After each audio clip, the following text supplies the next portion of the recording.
Welcome to SFF Woodcraft. Thanks for joining today. This part one is going to show how we take this and turn it into this. This is a two-part series, so stick around for both videos. Part two drops sometime next week. Here we go. First thing's always breaking material down. So we started over here on the miter saw, screwed a 2x4 to the bench top there because I don't have a good stop block set up. So that helped me become a lot more efficient with multiple cuts of the same length. After that, we moved over here to the table saw and cut boards down to the desired width. And then once all the 1xs were cut, we moved over to the 2x4s. These 2x4s, we cut down to 1.5 by 1.5 inches, and we put one in each corner of each box. And they just kind of help structurally tie everything together and gives me something to screw the one panel for each box into that is removable so we can put them on the drums. And once they get that done, we move over to the table and start assembling the panels that you'll see the jig. All right, so here's just kind of the table, just a 90-degree little jig I screwed down to the table just to help me put these slats together a little bit easier, a little bit more efficient. The boxes are really simple. There's one there. That's the one that's most of the way done. I still had to put the spar urethane on it, a few good coats of that to help protect from the weather, but I basically build these in 4 sides and then put the sides together. Here's some of the lumber that it takes for the other 5 of them. And over here on this table is most of the rest of the lumber. So it's kind of crazy how much wood goes into 6 of these planters, but I think it's going to turn out really cool. And of course, anytime you're building something, you have to have your clamps. And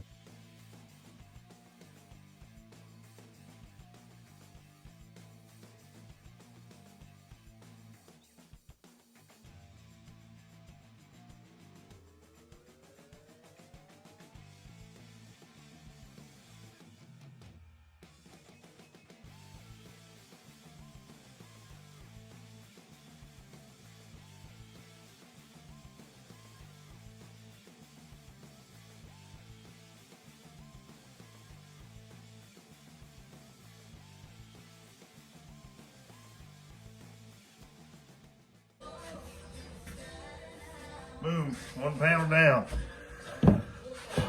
So that's 1 out of 20 panels to finish these last 5 boxes up. So as you can see, it takes a little while, a lot of parts, a lot of glue, a lot of nails, but the finished product's pretty cool, so it'll all be worth it.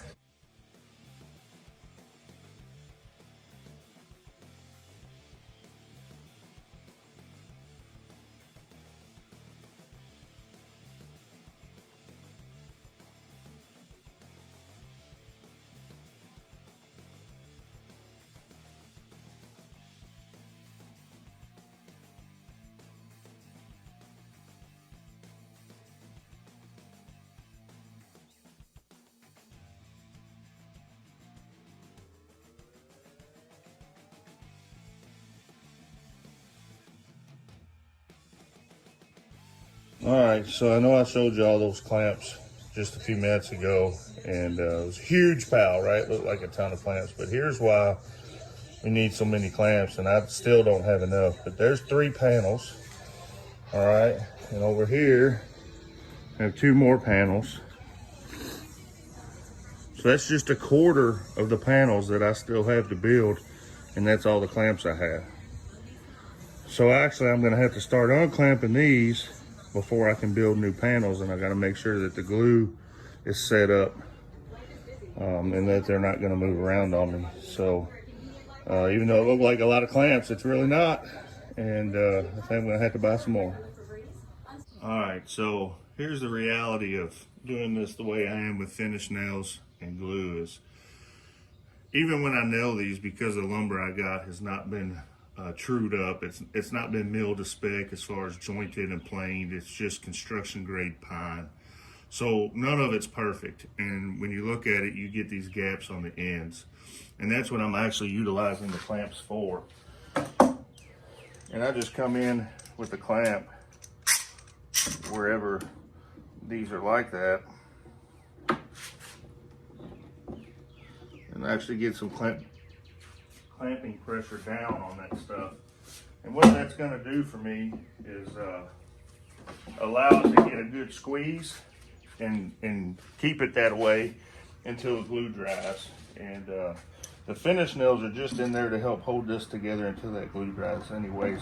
The glue is the main fastener of this, and if you don't know, wood glue is actually stronger than any fastener you may use. It's stronger than the wood joint itself.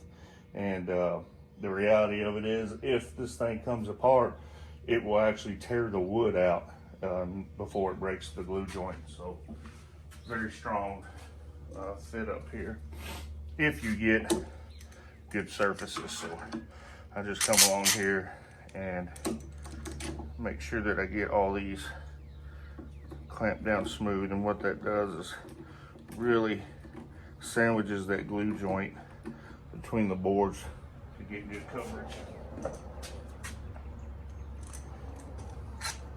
Leave these on here for an hour or two, and that's generally all you need for something like this. It'd be different if it was a big, large project or something like that.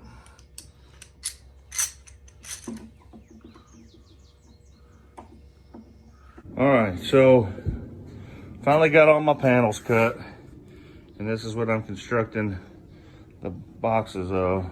So I've got 2 different sizes to make everything fit up right. So I've got 10 of each, and I'm making 5 more boxes.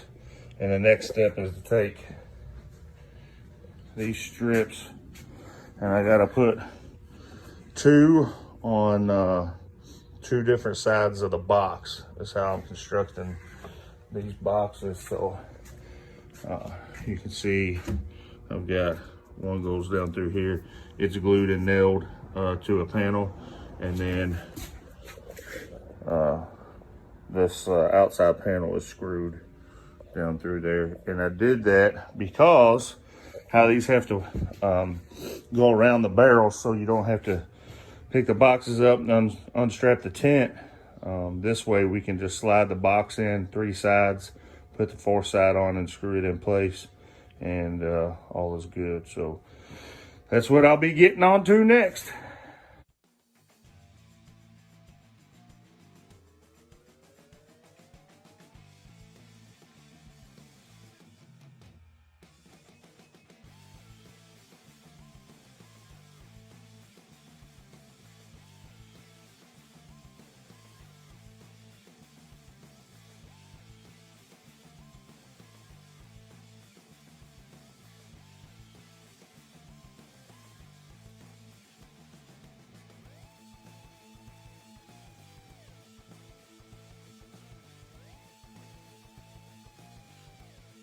Hey guys, thanks for watching part 1 of the planter build for a fantastic organization and restaurant here in Louisville, Union 15. If you like the video, show me some love in the likes. If you have any questions about the build, give me some comments and questions. I'll respond the best I can. And most importantly, if you like the channel and you want to follow what we're doing in the future, give me a subscribe.